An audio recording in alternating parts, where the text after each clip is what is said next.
El vaivén de las olas. Los ríos cambian a lo largo de su vida. El caudal escaso y las fuertes corrientes de su juventud contrastan con el fluir apacible y generoso de los cursos medios y bajos. Pero, ¿qué ocurre al final del trayecto, cuando se acercan al mar y terminan por fusionarse con un todo infinitamente mayor? Los ríos concluyen su vida entre aguas oscuras. Su último tramo es turbio y lento, y se dirige inexorablemente hacia el final.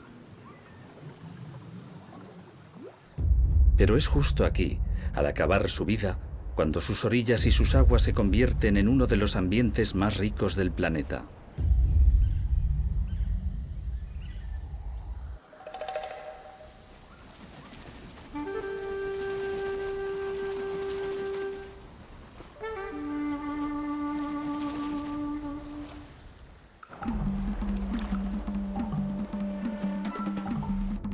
Los estuarios tienen capacidad para alimentar a miles de millones de seres.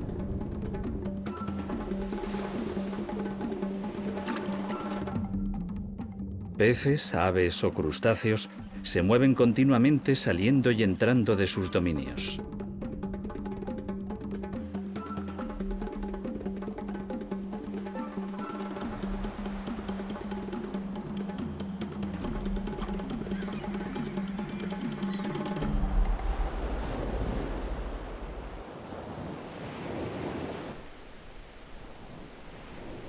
Las causas de tanta abundancia son variadas.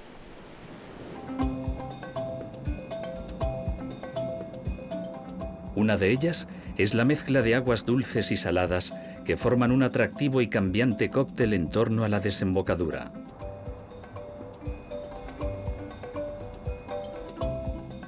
Otra razón de peso es que cuando el gran río llega al mar, su cauce transporta miles de toneladas de materia en suspensión.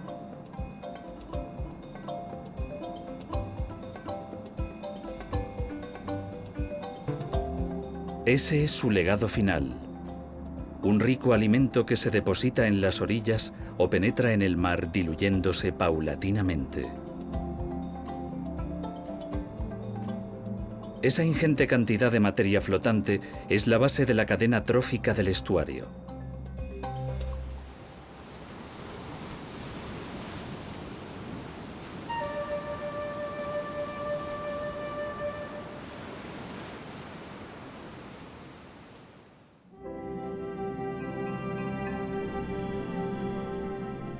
La presencia rítmica de las mareas también tiene mucho que ver con la diversidad de vida de los estuarios, transformando cada 6 horas el aspecto del paisaje.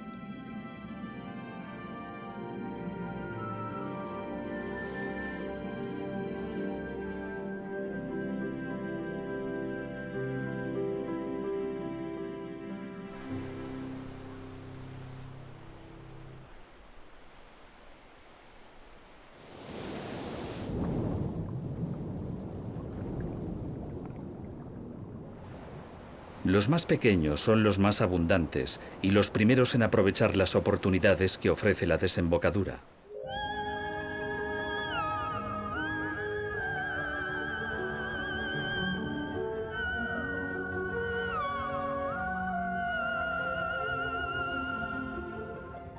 Los seres microscópicos que viven entre los lodos, las arenas y las aguas son el primer eslabón de la larguísima cadena alimenticia del estuario.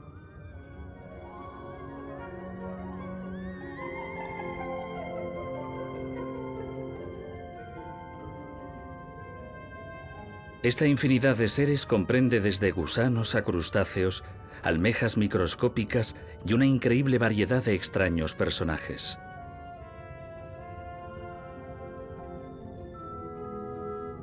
Muchos de ellos no son más grandes que los granos de arena de las playas que habitan.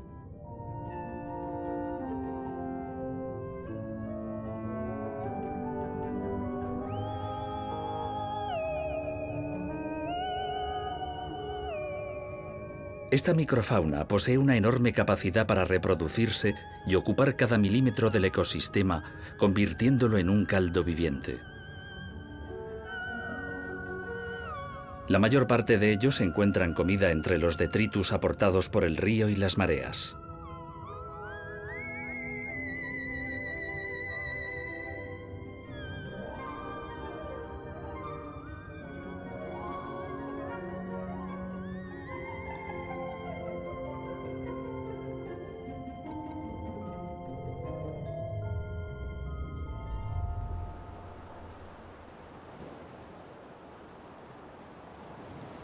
Un ecosistema que concentra tal cantidad de comida es capaz de saciar las necesidades de los seres más variados.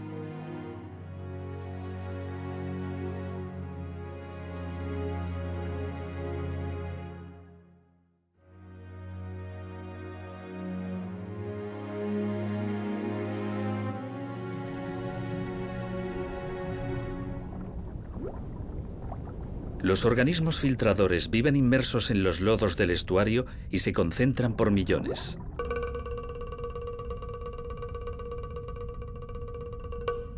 Ese es el caso de moluscos como las almejas, los mejillones, los berberechos o las navajas.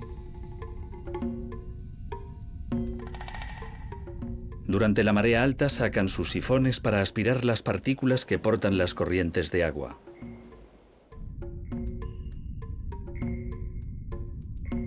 Suelen desplazarse muy poco, pero son capaces de moverse con agilidad gracias a su pie musculoso que les ayuda a enterrarse.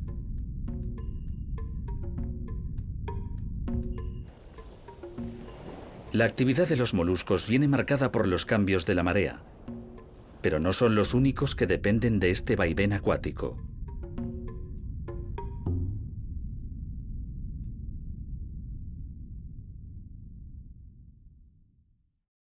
Según suba o baje la marea, entran en actividad animales muy diferentes.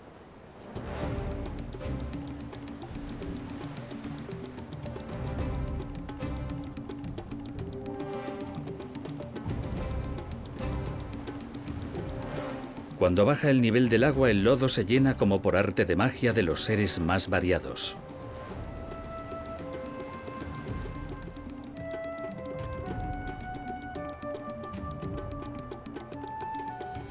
Algunos animales viven inmersos en el fango y su cuerpo está perfectamente adaptado a ese medio blando y pastoso. Los cangrejos violinistas o barrilete son un buen ejemplo. A la menor señal de peligro se ocultan en sus guaridas excavadas en el propio lodo y salen a comer entre el barro a la menor ocasión. Muchos cangrejos muestran adaptaciones para vivir en los sedimentos finos de los estuarios. Sus ojos pedunculados sobresalen como pequeños periscopios para otear, aunque su cuerpo pueda estar bajo el lodo. Además, cuentan con pinzas con forma de cuchara para recoger el alimento de la superficie.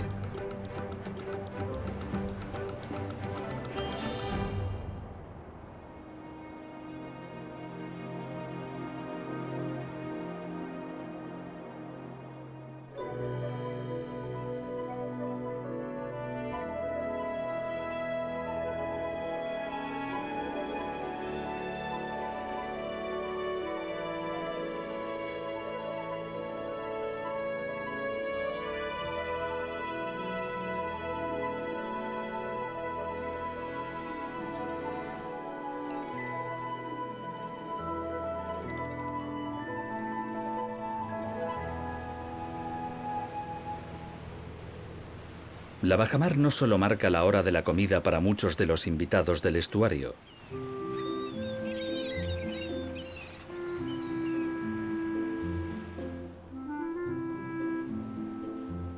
Cuando se retira el mar, abunda el agua dulce transportada por el río y es un buen momento para limpiar el plumaje.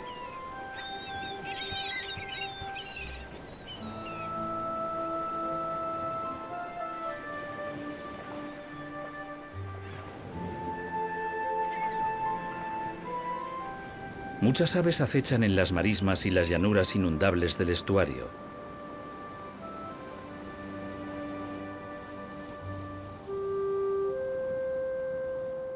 Allí no entran en competencia con otras aves.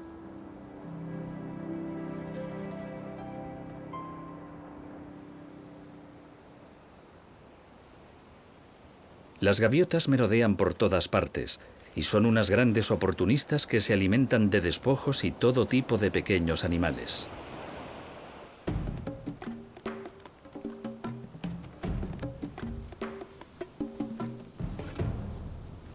Sus compañeras, las garcetas, son totalmente carnívoras y su dieta depende de los pequeños cangrejos y peces que quedan atrapados en los humedales durante la marea baja.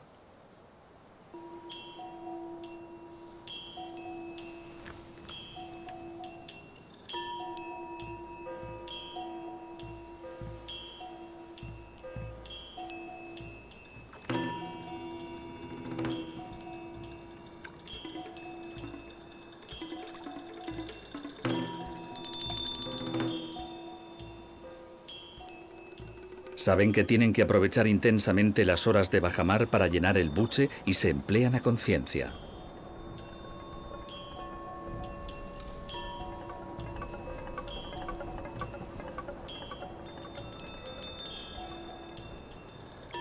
Cuando suba el nivel del agua, los pequeños animalillos estarán de nuevo libres y será imposible cazarlos.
En las zonas de la desembocadura el mar se eleva con la pleamar, anegando gran parte de las llanuras próximas. Se crean así las marismas y las rías que atraen a otras aves que son capaces de vadear el agua con comodidad.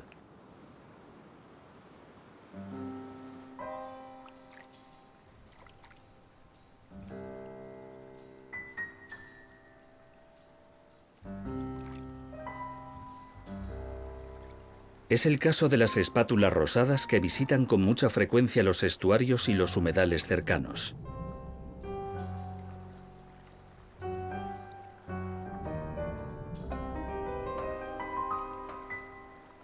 Las espátulas aprovechan la ingente cantidad de invertebrados que viven bajo el lodo. Barren el fondo lodoso moviendo la cabeza a los lados y abriendo y cerrando el pico hasta palpar algo apetitoso que se come sin llegar a ver.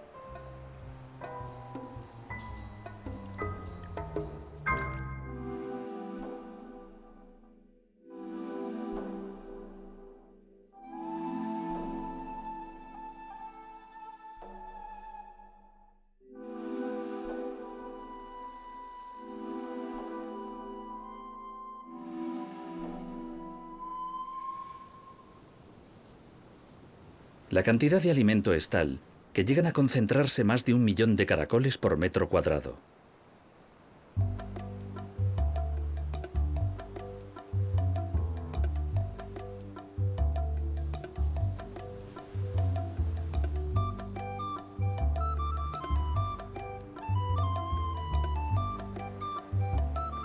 Se alimentan de algas microscópicas y detritus del lodo.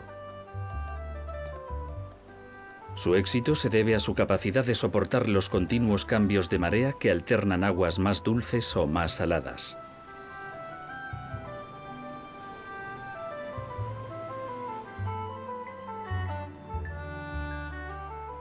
Ellos, a su vez, junto con bivalvos y pequeños crustáceos, son el plato favorito de unas aves muy típicas de los estuarios.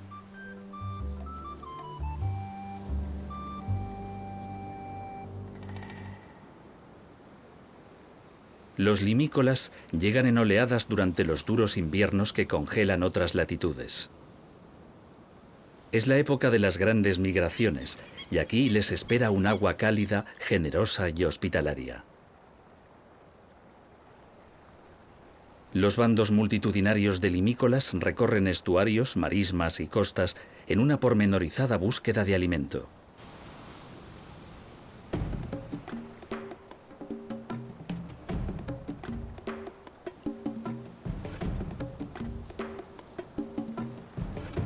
¿Cómo es posible que tal cantidad de animales juntos puedan vivir en armonía? ¿Cómo se reparten el pastel para no competir continuamente por los mismos bocados? La respuesta está en el diseño de sus cuerpos. Basta con observar detenidamente sus patas y sus picos. Cada limícola frecuenta una zona distinta del estuario de acuerdo con la longitud y forma del pico o la longitud de sus patas.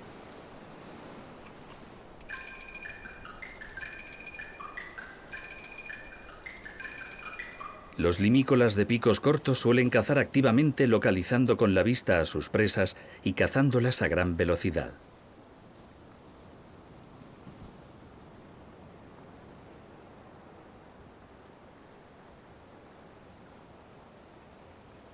Sin embargo, los limícolas de picos largos utilizan el pico como una barrena que introducen en el limo del estuario y localizan a sus víctimas mediante sensores que tienen al final del mismo. Además, sus largas patas les permiten adentrarse en las zonas más profundas.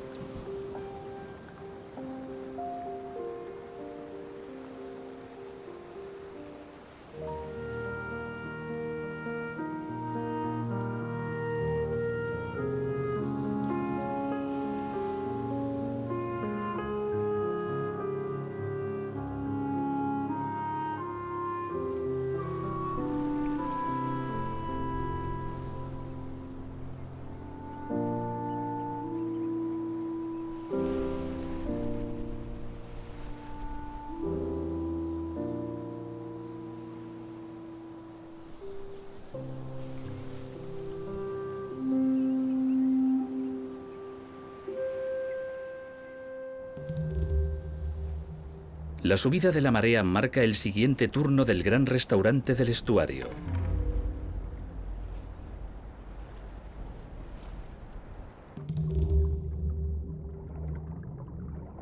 Es el momento de los animales acuáticos.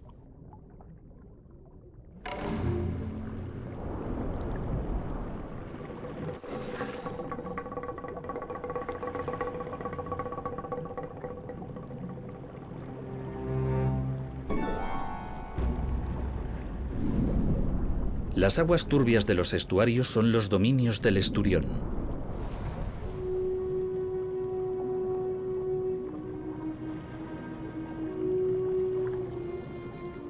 La vida en libertad de estos primitivos peces aún guarda muchos secretos.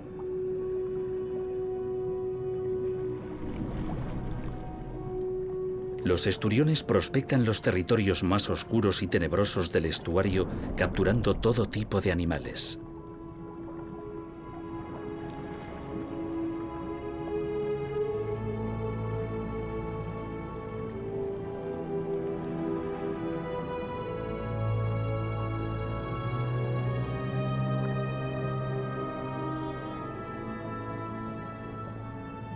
Su existencia es muy azarosa. A lo largo de sus más de 100 años de vida, no solo mora entre las aguas turbias donde se mezclan el río y el mar. Llegado el momento, durante la época de la reproducción, comienzan a ascender el río. Su meta son los fondos limpios y arenosos cercanos a la cabecera.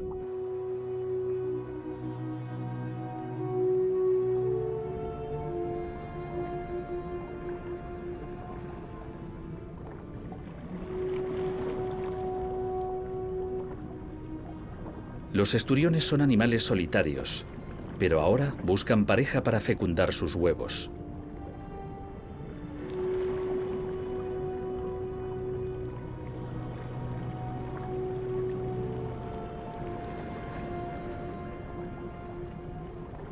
Las hembras pueden llegar a poner hasta 6 millones de huevos que quedan adheridos al lecho del río.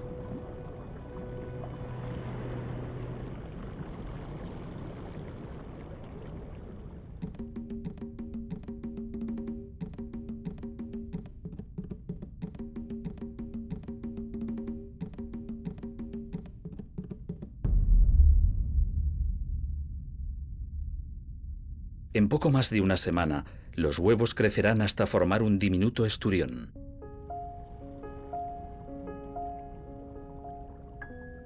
Los jóvenes esturiones bajan poco a poco por el río hasta acercarse al estuario.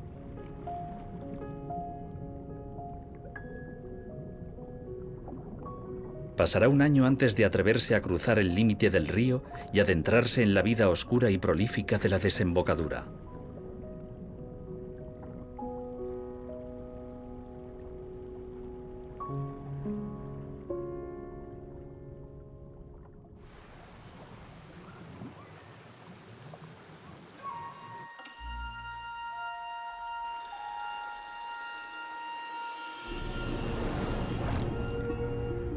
Los estuarios son zonas de comunicación entre dos tipos de agua muy diferentes: la dulce del río y la salada del mar. Existe una diferencia patente de concentración salina entre la zona más atrasada del río y el mar abierto.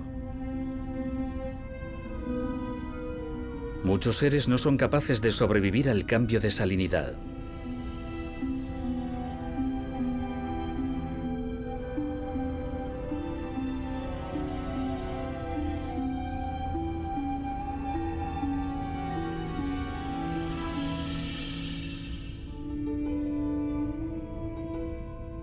Sin embargo, en los estuarios y sus aledaños existen unas cuantas especies que pasan de unas aguas a otras sin mayor problema, o que al menos toleran ciertos cambios en la salinidad.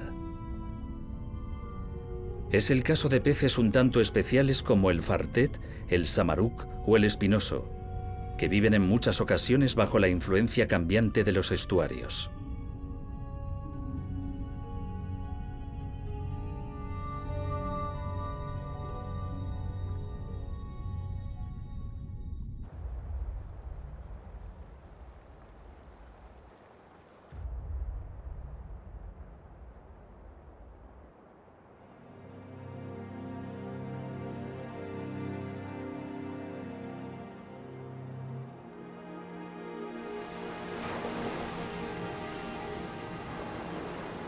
Las aguas ya alejadas de la desembocadura también son enormemente ricas.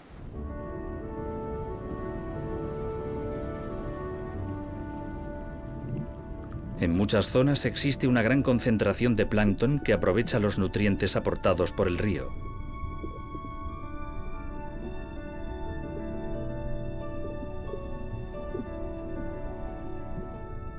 El plancton atrae a grandes bancos de peces de pequeño tamaño que son la continuación de una extensa y llamativa pirámide trófica en la que participan grandes peces, mamíferos y aves.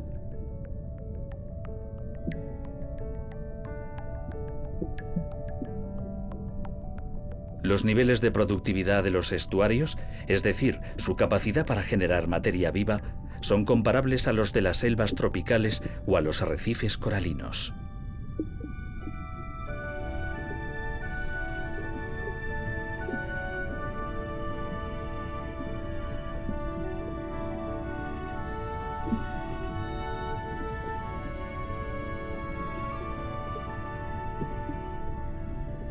La riqueza de los estuarios se expande generosamente desde la desembocadura de los ríos hasta el ancho mar.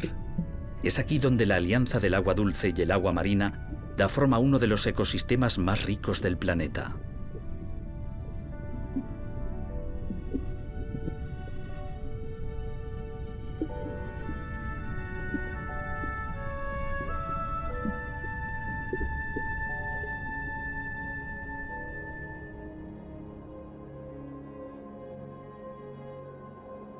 Cerca de algunos de estos estuarios, en las llanuras costeras, encontramos otro tipo de ecosistema muy particular.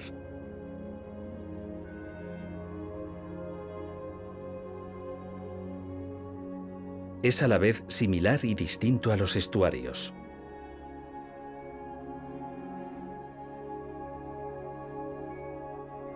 Por un lado, recibe la influencia de las mareas y por el otro, carece del constante flujo de agua que transita la desembocadura del río y su diversidad biológica.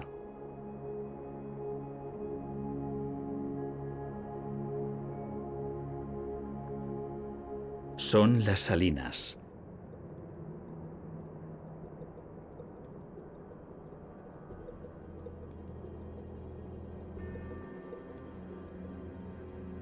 Un medio natural muy exigente, donde solo pueden sobrevivir los organismos capaces de adaptarse a sus rigurosas e inflexibles condiciones.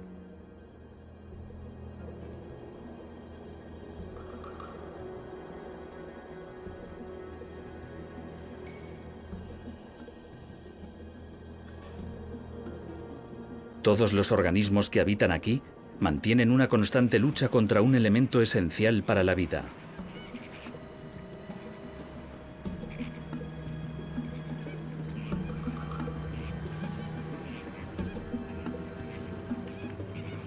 La sal.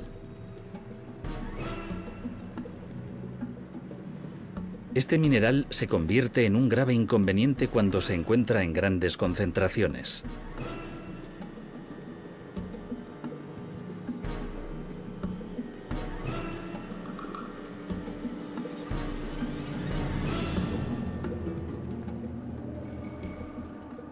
Desde hace milenios es obtenida por el hombre en pequeñas lagunas costeras, donde el agua se evapora y acaba depositando esta suerte de oro blanco.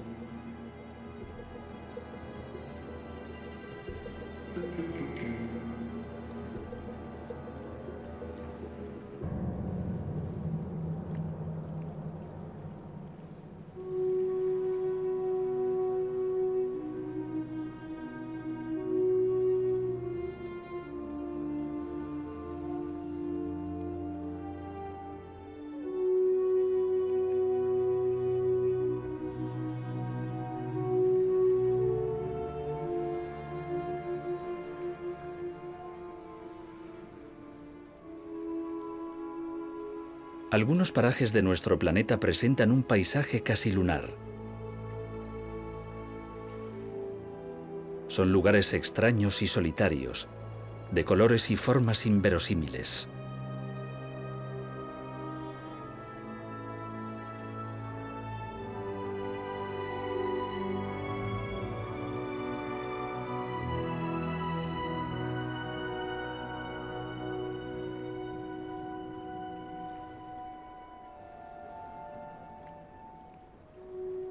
El agua, el sol, el viento y la sal crean un mundo mineral donde ellos parecen ser los únicos protagonistas.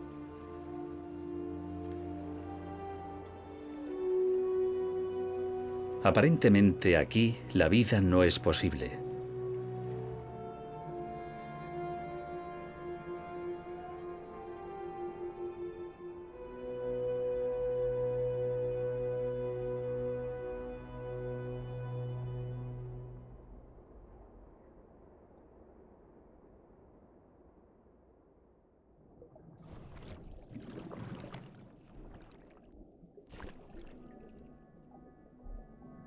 El origen de estos parajes inquietantes está en el agua, y más concretamente en el mar.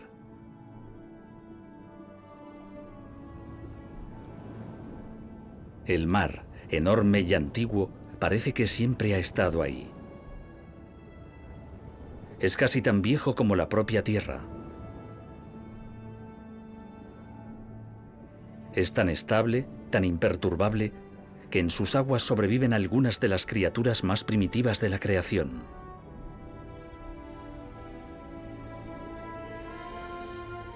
Los océanos son la cuna de la vida. Aquí comenzó y se multiplicó, y aún hoy son los guardianes de los ecosistemas más variados y ricos del planeta.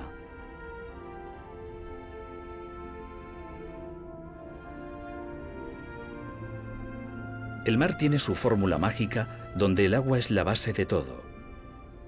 Al fin y al cabo, se trata del disolvente universal.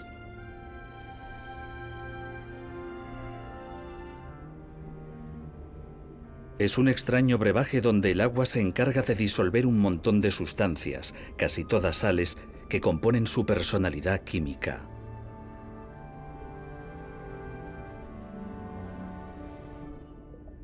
Es un inmenso combinado de sales de magnesio, sales de azufre, de hierro, de carbono y muchas más. De hecho, cada litro de agua marina contiene 35 gramos de sales, y todos los paisajes marinos están influidos por esos minerales.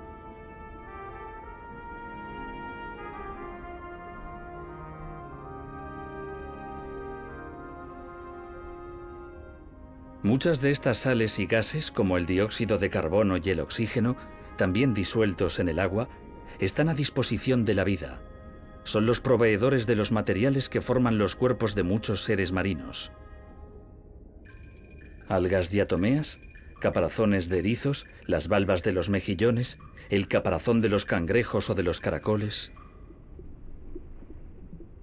El cuerpo de todas las plantas y animales del planeta es una concentración de agua y sales. Por tanto, todos los seres vivos somos como pequeños mares.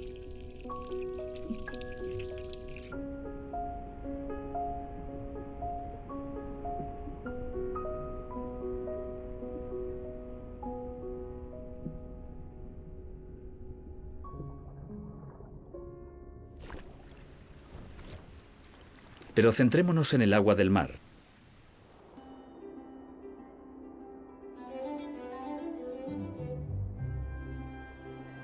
«35 gramos de sal por cada litro de agua. Ese es el contenido medio de todos los océanos. Aunque varía levemente según se diluya más, dependiendo del aporte de los ríos, o se concentre si el calor es muy fuerte y aumenta la evaporación.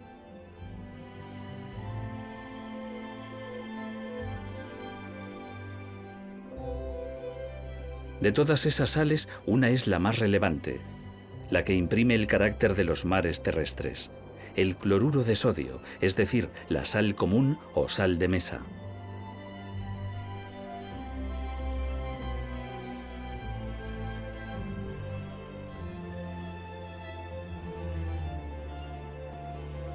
El 78% de todas las sales diluidas en el agua marina es cloruro de sodio. Su presencia se hace notar en los mares más cálidos del planeta, donde adorna las orillas como si fuese un barroco encaje salado.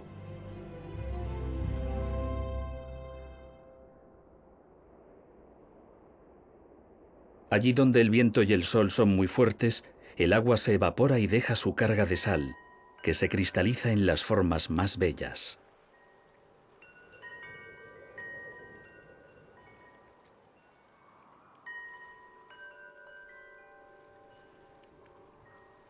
Las llanuras costeras de las regiones calurosas ofrecen un aspecto desértico. Kilómetros y kilómetros de sal y agua, de sol y viento.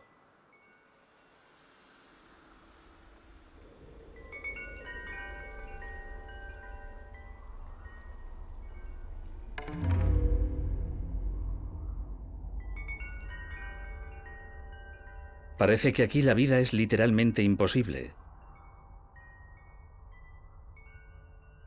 Y sin embargo palpita con fuerza, dando color, movimiento y sonido a una naturaleza sorprendente.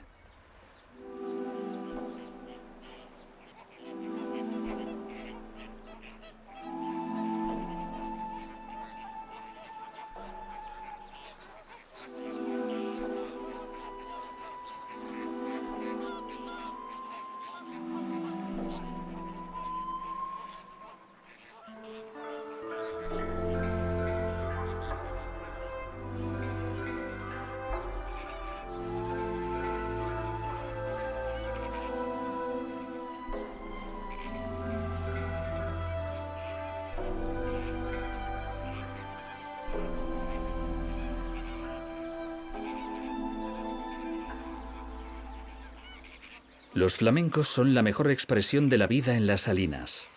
Estridentes, coloridos y bulliciosos. En el planeta existen 5 especies que sienten la misma predilección por las extensiones inhóspitas de los saladares. Las salinas aglutinan bandos de decenas, cientos o miles de individuos que buscan la compañía de sus congéneres para compartir sus tareas cotidianas. Comer aquí exige una dedicación intensa, por lo que los flamencos se nutren tanto de día como de noche.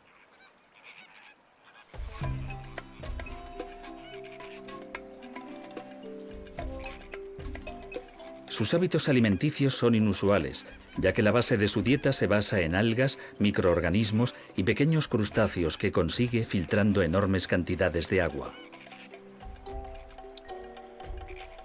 Su eficiencia es tal que se calcula que cada día un flamenco ingiere un 10% de su peso en comida, lo que puede significar la ingestión de 135.000 artemias salinas, un pequeño crustáceo propio de los saladares.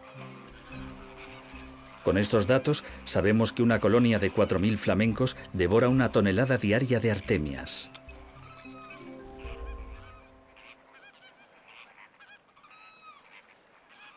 La proximidad de la comida y la soledad de estas extensiones saladas son dos factores cruciales para que los flamencos asienten aquí sus colonias de cría y sus guarderías, donde se concentran las crías a la espera de uno de sus padres para darles la ración diaria de comida, que no siempre resulta fácil de conseguir. Por eso, los flamencos pueden volar todos los días cientos de kilómetros en busca de nuevos saladares para poder alimentar a sus pollos.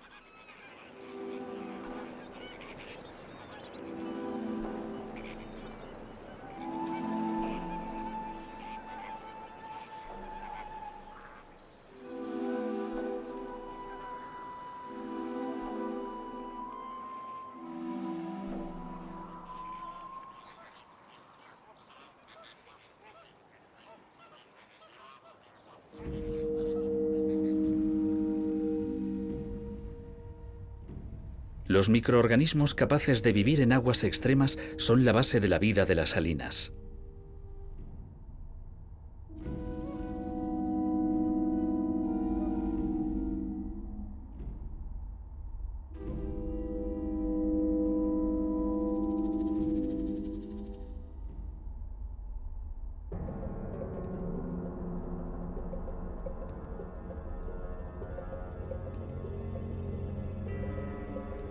Entre ellos se encuentran algunos de los seres más antiguos del planeta, bacterias que no han cambiado en millones de años.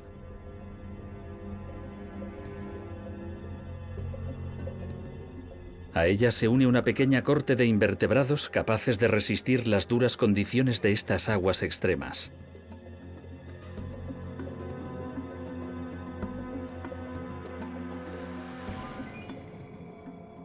Los rotíferos, larvas de algunas moscas, gusanos, crustáceos y moluscos microscópicos. Son pocas especies, pero el número de individuos es fabuloso.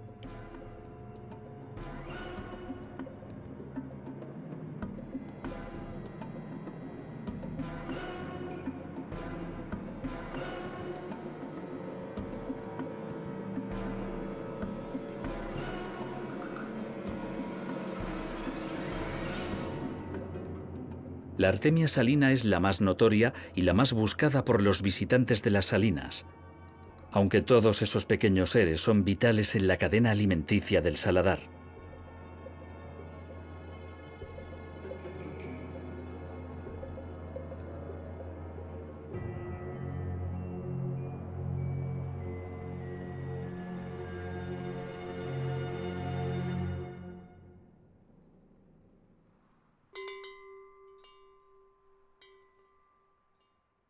El agua se evapora a medida que el sol caldea el ambiente. Y en medio de un suelo blanquecino y salado brotan algunas plantas. Son muy pocos los vegetales capaces de resistir semejantes condiciones. La salicornia sobrevive almacenando agua en sus células para evitar que la sal alcance concentraciones letales. A pesar de su austeridad, los saladares nos guardan más sorpresas.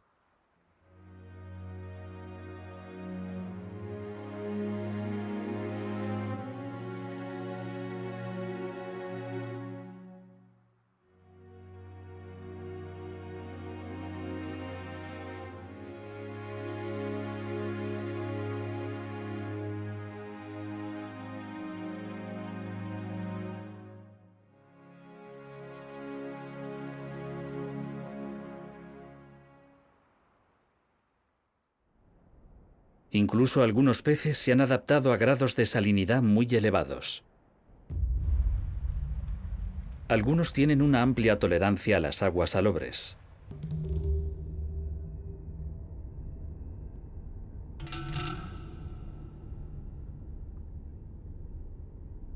De hecho, las salinas pueden servir de hogar a peces especialmente adaptables como los fúndulos, que son capaces de vivir en aguas dulces, salobres e incluso más saladas que el mar.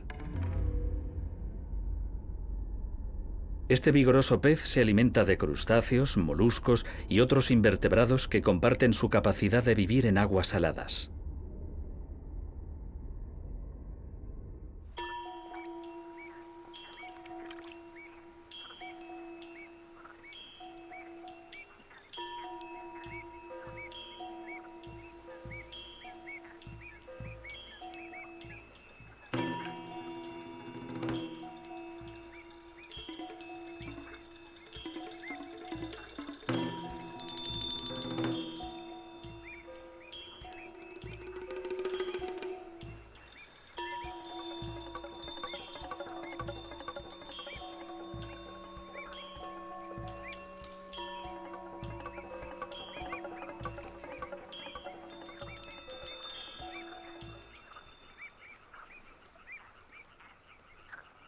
En este ecosistema tan especial, donde solo encontramos seres realmente duros, también hay lugar para las aves.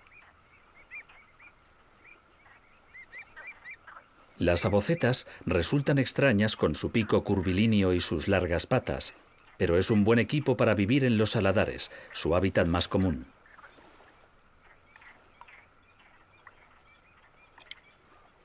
Las lagunas salinas no suelen ser muy profundas, y las avocetas, preparadas para buscar la comida en aguas someras, las exploran con su pico como si fuese una guadaña. Sumergen la punta bajo el agua y barren la superficie en busca de pequeños animales que capturan gracias a su delicadísimo sentido del tacto.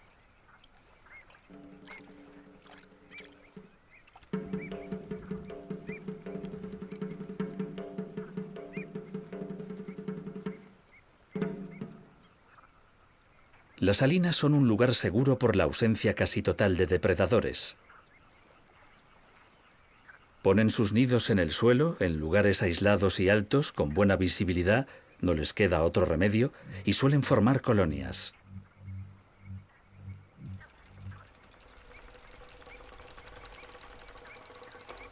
Las avocetas buscan zonas de poca vegetación para poder vigilar el territorio y detectar a posibles invasores, y acosan a todo aquel que se acerque demasiado.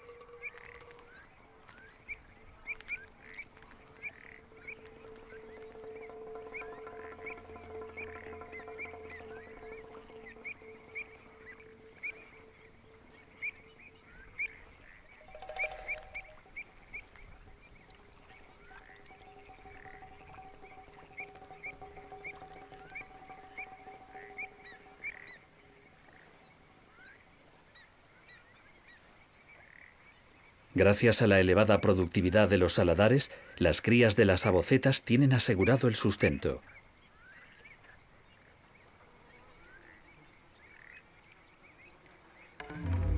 Sobre las aguas de las salinas revolotean millones de moscas que, a su vez, se alimentan de los microorganismos que flotan sobre la superficie.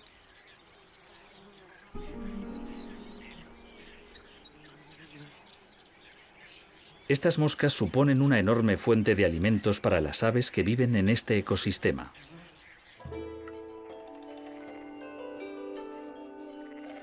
Pero hay otros insectos aún más duros, más resistentes. Son los que viven en las aguas hipersalinas.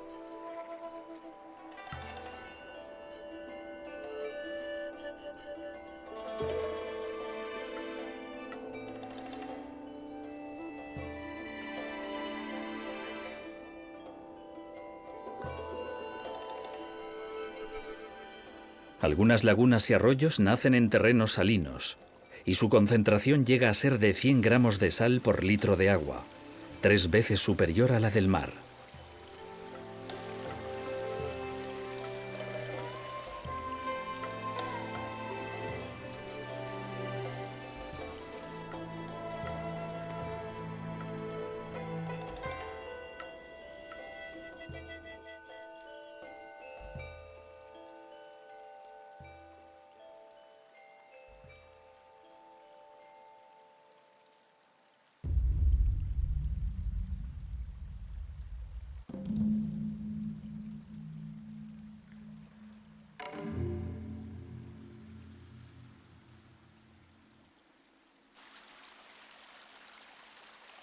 Aparentemente la vida aquí no es posible.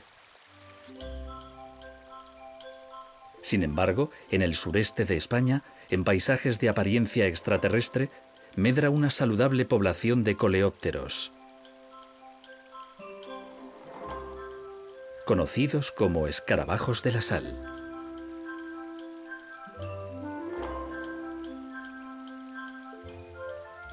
Son sumamente raros y viven en lugares muy concretos, alimentándose de los microbios capaces de soportar esa elevada salinidad.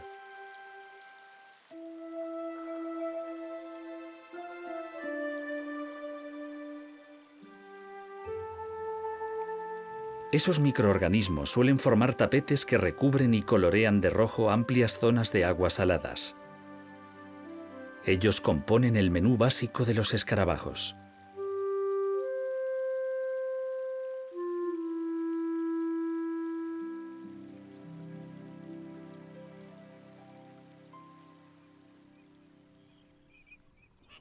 Las aguas menos salinas albergan una variedad de vida mucho mayor que incluye algas e insectos. Todos estos pequeños seres son el sustento de abundantes y variadas poblaciones de aves.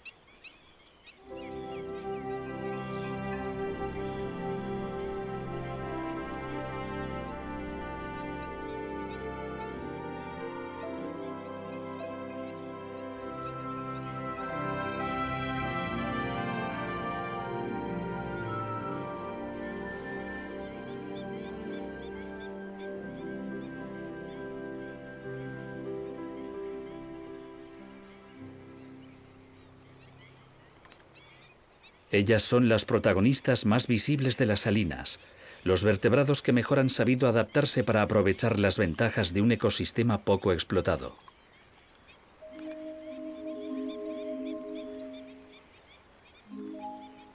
A pesar del aspecto adusto de las salinas, las gaviotas, los limícolas, los flamencos y muchas otras aves saben sacarle todo su jugo. Es un mundo sencillo pero lleno de vida.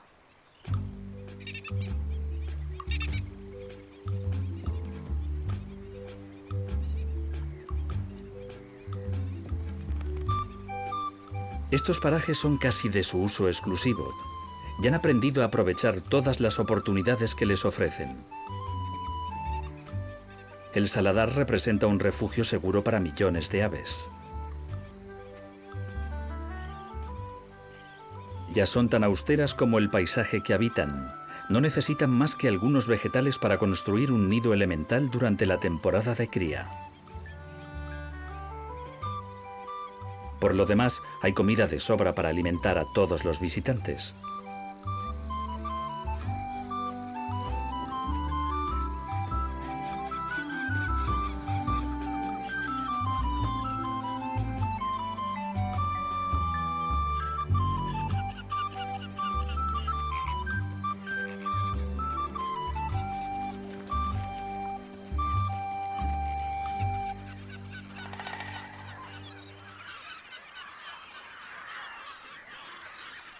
Las salinas también son utilizadas tras la época de reproducción, cuando llegan millones de aves en busca de refugio y se reponen de sus largos días de viaje.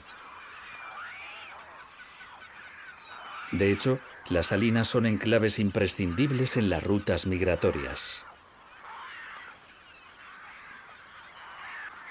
Aquí pasarán una larga temporada antes de regresar a sus territorios de cría.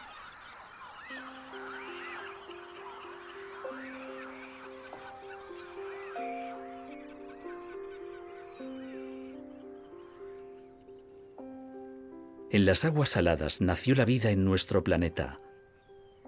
Es su primer hogar, el más antiguo. Aún hoy, los descendientes de aquellos seres siguen dando el ejemplo perfecto del poder del agua para generar vida.